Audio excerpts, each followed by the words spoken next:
Hello അസ്സലാമലൈക്കും. എല്ലാവർക്കും ചാറാസ് വ്ളോഗ്സിലേക്ക് സ്വാഗതം.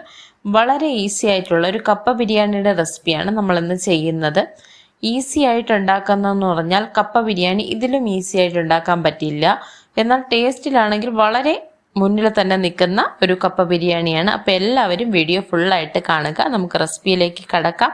അതിന് വേണ്ടിയിട്ട് ഒരു 1.5 കിലോ കപ്പ നന്നായിട്ട് ക്ലീൻ ചെയ്ത് ചെറിയ പീസുകളായിട്ട് മുറിച്ച് വെച്ചിട്ടുണ്ട്. 3/4 കിലോ ബീഫാണ് നമ്മൾ അതിലേക്ക് എടുത്തിട്ടുള്ളത്. അതും ചെറിയ പീസുകളായിട്ട് കട്ട് ചെയ്ത ബീഫാണ്. ഇതിൽ എല്ലൊന്നുമില്ല. എല്ലോട് ചേർത്ത് ഇഷ്ടമുള്ളവർക്ക് അങ്ങനെ എടുക്കാം.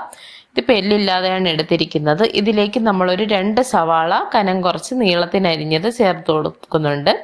2 സവാള അത്യാവശ്യം വലിപ്പമുള്ളതാണ്. 1 ടീസ്പൂൺ ജിഞ്ചർ ഗാർലിക് പേസ്റ്റ് ചേർത്ത് കൊടുത്തു. 1/2 ടീസ്പൂൺ മഞ്ഞൾപ്പൊടി.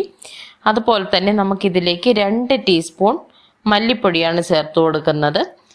ഇനി നമുക്കിതിലേക്ക് ഒരു 1.5 ടീസ്പൂൺ മുളക് പൊടി ചേർത്ത് കൊടുക്കണം. ഇനി നമുക്കിതിലേക്ക് 1/2 ടീസ്പൂൺ ഗരം മസാല പൊടി ചേർത്ത് കൊടുക്കാം. അതിനുശേഷം 1 ടീസ്പൂൺ കുരുമുളക് പൊടി ചേർത്ത് കൊടുക്കാം. ആവശ്യത്തിന് ഉപ്പ് ചേർത്ത് കൊടുക്കാം. പിന്നെ ഒരു 2 ടേബിൾ സ്പൂൺ അളവിൽ വെളിച്ചെണ്ണ നമുക്കിതിലേക്ക് ചേർത്ത് കൊടുക്കാം. കുറച്ച് കറിവേപ്പിലയും കൂടെ ചേർത്ത് നന്നായിട്ടൊന്ന് മിക്സ് ചെയ്തതിന് ശേഷം സമയമുണ്ടെങ്കിൽ ഒരു 10-15 മിനിറ്റ് ഇതിനെ ഒന്ന് മാരിനേറ്റ് ചെയ്ത് വെക്കുക. അല്ല എന്നുണ്ടെങ്കിൽ അന്നേരം തന്നെ കുക്കർ അടുപ്പിൽ വെച്ച് വേവിച്ചെടുക്കാം.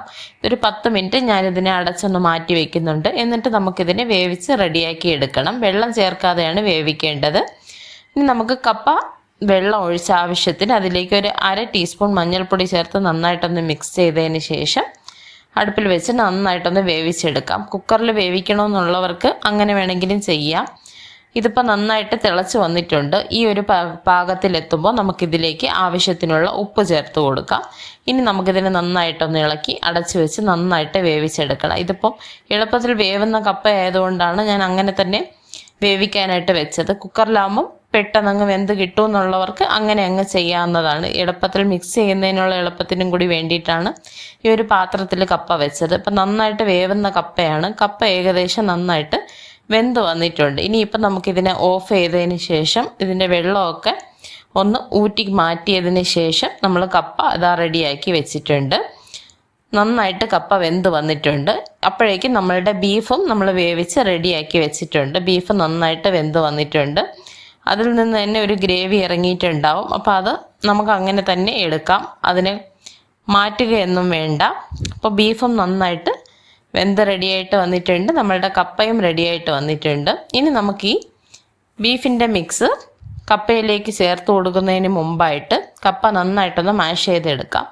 മാഷർ വെച്ചിട്ടോ ഇതുപോലൊരു തവി വെച്ചിട്ടോ നന്നായിട്ടൊന്ന് മാഷ് ചെയ്ത് കൊടുക്കാം. ആ ഗ്രേവിയോട് കൂടെ തന്നെയാണ് ഞാൻ ആ ബീഫ് ഇതിലേക്ക് ചേർത്ത് കൊടുത്തിട്ടുള്ളത്. ഇനി നമുക്കിതിനെ നന്നായിട്ടൊന്ന് മിക്സ് ചെയ്ത് കൊടുക്കണം. എല്ലാ വശത്തും ഈ മസാല പിടിക്കുന്നത് പോലെ നല്ലതുപോലെ ഇളക്കി യോജിപ്പിച്ച് കൊടുക്കുക. സാധാരണ കപ്പ ബിരിയാണി തേങ്ങ വറുത്തും അരച്ചും ഒക്കെ ചേർത്ത് ഉണ്ടാക്കാറുണ്ട്. പക്ഷേ ഇതിൽ ഞാനിപ്പോൾ അങ്ങനെയൊന്നും ചെയ്തിട്ടില്ല. അതാണ് ഞാൻ പറഞ്ഞത്, വളരെ എളുപ്പത്തിൽ ഉണ്ടാക്കുന്ന ഒരു റെസിപ്പിയാണ്. എന്നാൽ ടേസ്റ്റ് വളരെ നല്ലൊരു ടേസ്റ്റ് തന്നെയാണ്. നിങ്ങൾ ഒരു തവണ ഇങ്ങനെയൊന്ന് ട്രൈ ചെയ്ത് നോക്കുക. 1 ടീസ്പൂൺ കുരുമുളക് പൊടി കൂടി ഞാൻ ഇതിലേക്ക് ചേർത്ത് കൊടുത്തിട്ടുണ്ട്. എന്നിട്ട് നമുക്കിതിനെ നന്നായിട്ട് ഒന്നുകൂടെ ഒന്ന് മിക്സ് ചെയ്ത് കൊടുക്കാം. ഈ ഒരു സമയത്തൊക്കെ ഫ്ലെയിം ഒരു മീഡിയം ടു ലോ ആ ഒരു ഫ്ലെയിമിലാണ് സെറ്റ് ചെയ്ത് വെച്ചിരിക്കുന്നത്. അങ്ങനെ വെക്കുക. കപ്പ അടിയിൽ പിടിക്കാതെ നന്നായിട്ട് ഇതുപോലെ ഇളക്കി കൊടുത്തുകൊണ്ടിരിക്കുക. ഇതിൽ വെള്ളത്തിൻ്റെ കണ്ടൻറ്റ് കുറവായതുകൊണ്ട് അടിക്ക് പിടിക്കാതിരിക്കാനായിട്ട് ഫ്ലെയിം അഡ്ജസ്റ്റ് ചെയ്ത് തന്നെ വെക്കുക. എന്നിട്ട് നമുക്കിതിനെ നന്നായിട്ടൊന്ന് തിള വരുമ്പോൾ അതിലേക്ക് കുറച്ച് കറിവേപ്പില ചേർത്ത് കൊടുക്കുന്നുണ്ട്. ഈ സമയത്തൊക്കെ ഇതിന് നല്ലൊരു മണമാണ്. ഇനി നമുക്കിതിൽ വേറൊരു മെയിൻ ആയിട്ടുള്ളൊരു സംഭവം എന്താണെന്ന് വെച്ചാൽ ഒരു 2 ടേബിൾ സ്പൂൺ പച്ച വെളിച്ചെണ്ണ നമ്മളിതിലേക്ക് ഒഴിച്ചു കൊടുക്കുകയാണ്. ഒഴിച്ചു കൊടുത്ത് ഒരു 1-2 മിനിറ്റ് ആയതിനു ശേഷം നമുക്ക് നന്നായിട്ടൊന്ന് മിക്സ് ചെയ്ത് കൊടുത്തിട്ട് പിന്നെ നമ്മളെ ബിരിയാണി റെഡിയായി വന്നിട്ടുണ്ട്. ഒരു 2 മിനിറ്റ് കഴിഞ്ഞിട്ട് നമുക്കിതിനെ നന്നായിട്ടൊന്ന് മിക്സ് ചെയ്ത് കൊടുക്കാം. പിന്നെ ഒരുപാട് സമയം നമ്മളിതിനെ അടുപ്പിൽ വെച്ചിട്ട് അങ്ങ് കുക്ക് ചെയ്യേണ്ട. ഇപ്പം ലോ ഫ്ലെയിമിലാണ് ഇരിക്കുന്നത്. നന്നായിട്ട് ഇതിനെ ഒന്ന് മിക്സ് ചെയ്ത് കൊടുത്തതിന് ശേഷം നമുക്കിനി ഇതിൽ ഫൈനലായിട്ട് ഒരു സാധനം കൂടെ ചേർത്ത് കൊടുക്കേണ്ടതുണ്ട്. അപ്പോൾ നമ്മുടെ ബിരിയാണി ഏകദേശം നല്ലതുപോലെ പാകമായിട്ട് സെറ്റായിട്ടുണ്ട്. ഇനി നമുക്കിതിൻ്റെ മുകളിലേക്ക് ചെറുതായിട്ട് നുറുക്കിയ സവാള, അതിപ്പോൾ നിങ്ങൾക്ക് ആവശ്യാനുസരണം ചേർത്ത് കൊടുക്കാം കേട്ടോ. അതിനങ്ങനെ കൃത്യമായിട്ട് അളവൊന്നുമില്ല. നന്നായിട്ട് പൊടിയായിട്ട് അരിഞ്ഞ സവാള നമുക്കിതിന് മുകളിലേക്ക് ഇട്ട് കൊടുക്കാം. ഇത് വളരെ ടേസ്റ്റായിട്ട് ഉണ്ടാവും. അതുകൊണ്ട് ഈ ഒരു സംഭവം മിസ് ചെയ്യാതെ ഇങ്ങനെ തന്നെ ചെയ്യുക.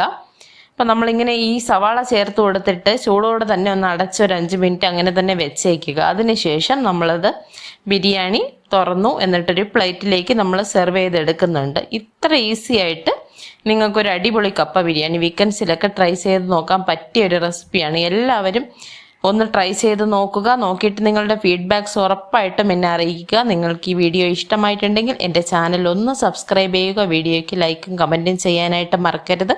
വീണ്ടും പുതിയൊരു വീഡിയോയുമായിട്ട് കാണുന്നത് വരേക്കും ബൈ. അസ്സലാമു അലൈക്കും.